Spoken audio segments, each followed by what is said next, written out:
Bonjour tout le monde, Bouafane, nga fouli, oube bela jeli, wama nyini befe. Surtout, aka vidéo nous partager groupe WhatsApp ou qu'on a kosebe. Ani groupe Facebook ou quoi, parce que nga page me l'en a toujours. Donc, mena bo ka kuma bi, attaquer mounou kera. Ka nga point de vue d'aka, parce que Malion on te tient fait. Aka kan tient ne ka fo, on be tient ne ko, anti galon ko. Donc, voilà. Donc, nga fouli, oube Mali dame a marche be, no Madou Sunaka Djama. Princesse de Nyoro Ntenyi Niko, Tantiso Ntenyi Noko. La grande sœur Fifi Touara, nga fouli babie, Nyere Bade, Mohamed Balde, Batotiki, nga fouli babie.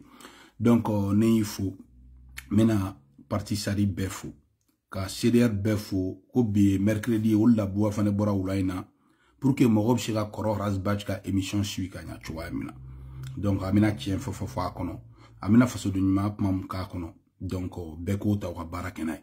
Donc, namboro kono, ntenyine sarafuko, ntenyine iba bokum ko, ntenyine tijo de Paris ko.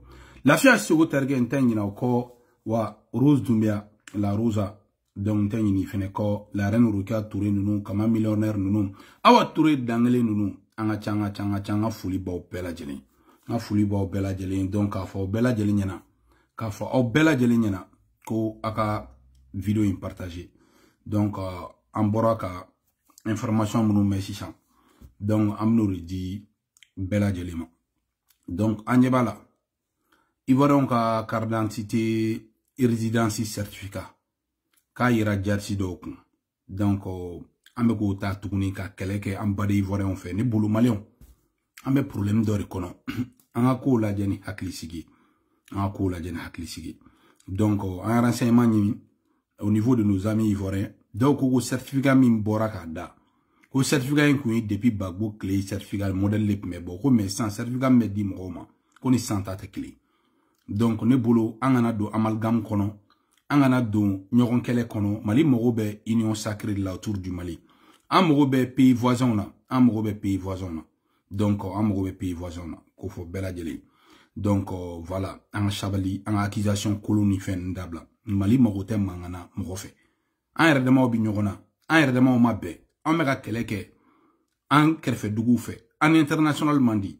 Somali kera tanide. Ya e bidjeri soube karia. Ka yorobe attaqué. Parce que obado go Mali ni mogoshi mandi. Donc, ils vont profiter de la situation pour que kankele. Donc, ne ba nyini Malien pefe. Ne ba nyini Malien pefe. Anga sabali kadide. Sabali koro kachan. An bebisi kula be ngana ye malare malien bego ka ngana ye mais bega shabali anga dusubla anga na dusubla akli nye toujours mo de fo be sinon avec ka manimisa ye quoi amunu be kofe bi ni ala che anyi ne bagato de be shunogo munanyi ne bagato be shunogo menasi jadi si munun be ku bi taka su attaquer ou bi ta pont attaquer ou bi ta boitu attaquer abe mogo blamiri la de mogo kera chugo ambere balmama ye malla joli mi mina bon akonna nna amna ke join ibi miri da amna ke join jamana amna ke chogodi Somalia dam netani voiture Peugeot placé Irak abe akli jigola Afghanistan abe akli jigola donc kunu ni be media international laje follow me Afghanistan ni me faka be ka kal ni billet d'avion ni la ki ata Afghanistan était son bon Mali de ni dugu be remplacer mon kono bi ani toko be beda donc nambo don sabali kain Binet Keita a fo Malion yoku ka shabali. Nambo dondro anga shabali. Segu Tungara ibe kofe ibe ka Mali bla danger la. Segu Tungara imiri. Kibe ka kuma fali bi jarisu ye vocal ga ke Segu Tungara répond. Ali bi jarisu ye vocal ga ke Segu Tungara répond. Segu a shabali. Nous on parle comme ça parce que nous on connaît l'importance de l'enjeu. Enjeu mimbe boudon parce que nous sommes des entrepreneurs. Nous sommes des chefs d'entreprise. Quand un chef d'entreprise voit son pays chogodola obseka pma oni mogote clé mogo mi be balo ayere mogo mi be balo war la alhamdulillah me balo an washila kabra an fitini 1 million sur an yere été kabra an fitini wa en ba chamantiku fene wallahi donc ambe an dambe don amba nyere don teno be an tseka douala quoi feno be an tseka douala abaka hen mi propager kata jiengono a hen te Mali arranger ay sabali amogo teni shilla quoi priorité ware bana mini ni shite kile priorité be malien na mini ni shite kile bilai ni malien fe be kodon ni bois fana ka kuma na me i b'a dɔn k'a fɔ cɛnin ana hakili bɛ ɲɔgɔn fɛ ne ni ala cɛ an si tɛ armée jugu ye an si tɛ Asimi jugu ye mais tiɲɛ de bɛ laban bi a b'a la kɔlɔsi u ye a fɔ ko jihadistes sara Sogolo ɲunu ko jihadistes caman sara an y'a photo de y'an ɲɛ la kɔrɔlen u bɛ bɔ sans jihadistes sara ni sara mɔgɔ si tɛ photo ye ɲɛ la donc bi u ko jihadistes ye Sogolo attaqué an y'a vidéo ye population bɔlen do et tout donc on a su que vraiment cette fois-ci l'armée a fait du beau travail donc an ka fasoden ɲuman minnu bɛ ka marifa ta k'u nin di jamana ma bilahi an bɛ sa o kɔ an bɛ sa o kɔ an b'aw kɔ wa an se ko ko in na an bɛ se k'o ka aw ye an minnu bɛ terrain kan k'aw ni di an b'a kɛ mais les 5 colonels climatisés c'est des colonels politiciens tiɲɛ de bɛ f'u ɲɛna u k'u tilen mɔgɔ min sara u tile la a ma sa président tile la mɔgɔ min sara civil militaire min sara u tile la a ma sa président tile la donc aujourd'hui ni o bɔra k'a fɔ u bɛ wuli ye fasoden jugu a tɛ ni armée ye ɲuman kɛ ni terroriste yɛrɛ sara an b'o fɔ mais ka taa baga mɔgɔw ma k'olu minɛ bɛɛ kɛra bi Mali la suspect ni dɔɔnin tɛ kɔni baara b'i bolo dɛ Bamako nali ni dɔɔnin tɛ dɔrɔn u b'i taga k'i ye suspect bɛɛ bɛ ka minɛ ko suspect donc fo k'a ko lajɛ ni hakili fɛnɛ k'a fɔ mɔgɔ minnu bɛ vidéo kɛ la transition dɛmɛli la a ye sabali a bɛ ka mɔgɔw ka vie de bila danger la Bamako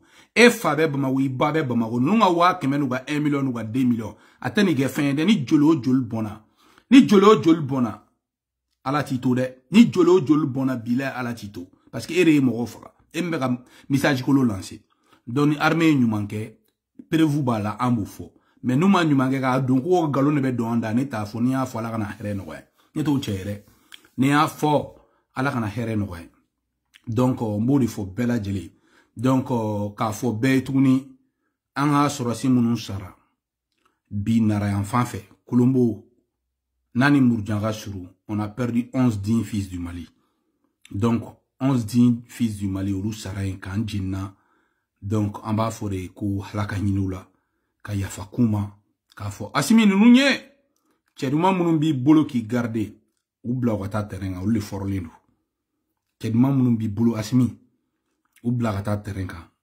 sɔrɔsiw sara dɛ Asimi sɔrɔsiw bɛ ka sa dɛ den ɲumanw bɛ ka sa dɛ minnu jɛra boîte-de-nuit kɔ Asimi minnu jɛra boîte-de-nuit kɔ minnu jɛra ja kɔ minnu jɛra muso ɲuman kɔ Lafiya Sogo terikɛ minnu jɛra nin bɛɛ kɔ Sangare Banjugu ninnu jɛra nin bɛɛ kɔ dɛ donc k'u ɲɛsin Mali ma donc u bɛ ka sa i ko sɛ a comme n'i taara sɛ san yɔrɔ la i bɛ sɛ sa salen dalen cogoya min na nafa t'a la donc maliyɛnw ka tugu tiɲɛ kɔ maliyɛnw bɛ fɛ de nkalon de ka fɔ dɔrɔn ka tɛgɛrɛ fɔ Asimi ninnu k'o nkalon na an t'a kɛ bi an t'a kɛ sini an t'a kɛ bi an t'a kɛ sini donc k'o fɔ bɛɛ lajɛlen donc an b'a ɲini bɛɛ lajɛlen fɛ an b'a fɔ bɛɛ lajɛlen vraiment a ye vidéo in partager tiɲɛ bɛ ka bange donc k'a fɔ transition vidéo manu ɲɛ k'a ka sabali a ka sabali n b'o de fɔ a ye sabali a y'a kɛ ala ye a ye sabali ni tiɲɛ fɔra tiɲɛ bɛ fɔ an bɛ armée encourager u bɛ encourager toujours armée encourager les diyagoya de o mais les 5 colonels climatisés an tɛ tugu a kɔ nkalon kan dɛ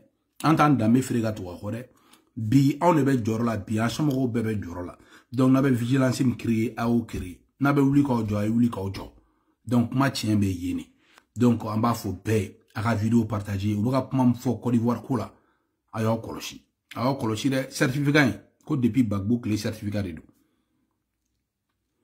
voilà donc je pense que terroristes fana bɛ fɛ ka min fana kɛ a y'aw kɔlɔsi a kana bi u ka piège kɔnɔ comme u b'a dɔn tension bɛ Mali ni Côte d'Ivoire ni ɲɔgɔn cɛ donc u bɛ maliyɛnw su tugun comme maliyɛnw bilara France la cogoya min na u bɛ maliyɛnw su k'u bila Côte d'Ivoire la comme ça Mali bɛ ennemi wɛrɛ sɔrɔ min ka bon n'olu yɛrɛ donc o b'olu ka affaire kɛ parce que o la Côte d'Ivoire ni Mali mana kari ɲɔgɔn na donc o b'olu faciliter joona Mali minɛli bɛ teliya donc an kana front créer fan bɛɛ dɛ mɔgɔ kelen tɛ se ko la dɛ ni ala cɛ mɔgɔ kelen tɛ se ko la don bɛ ŋana si man ca Asimi don bɛ ŋana si man ca cɛ dumanw tɛmɛn'i kɔ Sangara ye ni ɲɔgɔnna de kɛ Asimi a ye bɛɛ ka jugu ye a labanna cogo di donc n b'a f'i ye Asimi sabali kɔrɔ ka di dɛ Asimi sabali i k'i yɛrɛ rattraper Choguel bɛ fɛ ka na ni jamana ye guerre civile la ale tɔgɔ fɔli man ne parce que ale ye Corbière de Tijo de Paris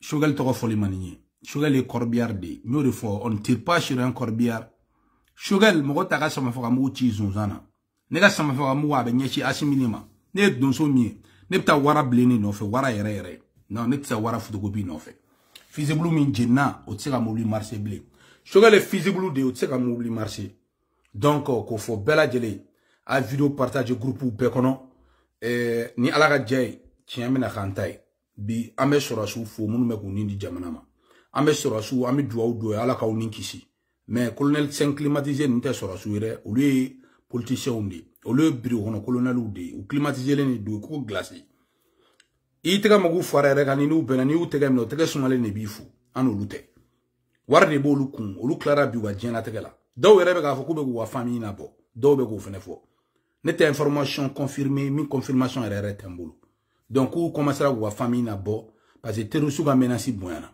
donc en bas de munu me Bamako aya kolosi aka chidi segu tungora ma ko na ka vidéo da bla danger la ay chidi vidéo manu ma gu ga war mine me ko na ka vidéo bla danger la ama mi ama bo o fate président yi o songo ma de la président yi o fradama ou baka utiliser ou baka joli mini donc o fo bela jele donc ni vidéo inter vidéo metay ma ni befe aga partager groupe WhatsApp kono ma ni befe aga partager groupe Facebook kono ma ni befe na pse ga partager aga miru ga partager o pse ga shababu ya nga page be bla ta fe parce que ko ni desarana o nga page mi na me page ro be ga bla o le be ga nombre de vues mi nga ne ga page tsikuke donc nga foli be sangare banjugu bencha yere ras kanta o bencha yere yi donc a vidéo partager groupe be kono samu saber dambele am ñogoni bolo sarafu am ñogon bolo abas jire am ñogon bolo bencha yere